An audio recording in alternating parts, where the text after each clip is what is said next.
où voulait-il en venir en opposant ça? Où l'ouvrier rencontrera l'érudit.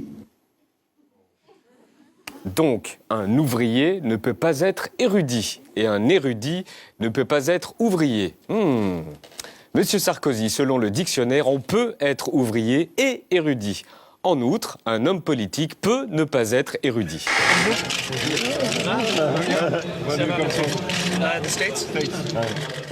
Voilà, donc on a adoré cette séquence. Voilà, Patrick Dempsey et notre président. Oui, il regarde pas les séries. Mais non, mais il regarde pas Grey's Anatomy, donc il l'a pas calculé. Christina Kirchner, la présidente argentine, est en visite en Chine, où elle tweet tout ce qu'elle fait.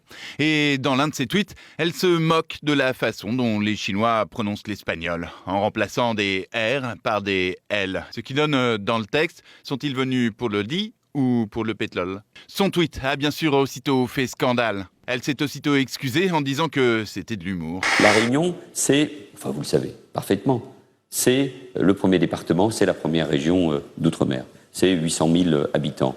C'est une place majeure dans le Pacifique. C'est une société pacifique. Alors évidemment, situer la Réunion dans le Pacifique, il n'en fallait pas plus pour faire sourire Twitter. C'est le philosophe Michel Onfray qui a ouvert le bal. Valls fait de la Réunion une place majeure dans le Pacifique. On ne peut pas être bon en foot, en tennis et en géographie. Il présente la délégation au Qatari.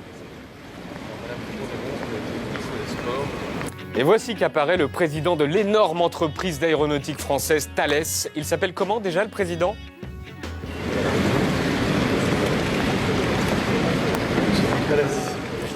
La cyberattaque dont a fait l'objet TV5 Monde la semaine dernière a fait beaucoup parler sur la toile. Aujourd'hui, les internautes en rient avec cette vidéo surprenante. Un des journalistes de la chaîne donne une interview et sur le mur juste derrière lui se trouvent tous les mots de passe. Question sécurité, on a fait mieux. Prenez un petit garçon souriant et fier de sa taille d'un côté et une petite fille catastrophée par son tour de taille de l'autre. Vous placez le petit garçon au premier plan et la petite fille derrière et vous obtenez, Marina, une image doublement sexiste, évidemment, mais aussi la couverture du carnet de santé 2015 remis aux jeunes parents dans les maternités des Bouches-du-Rhône. L'humour d'une jeune américaine nommée Danielle Pérez, coincée dans son fauteuil car amputée des deux pieds.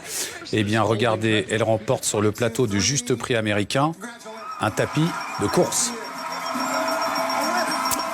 En même temps, cela tombe bien, Danielle est humoriste et a déclaré vouloir garder le tapis comme un symbole de cet humour.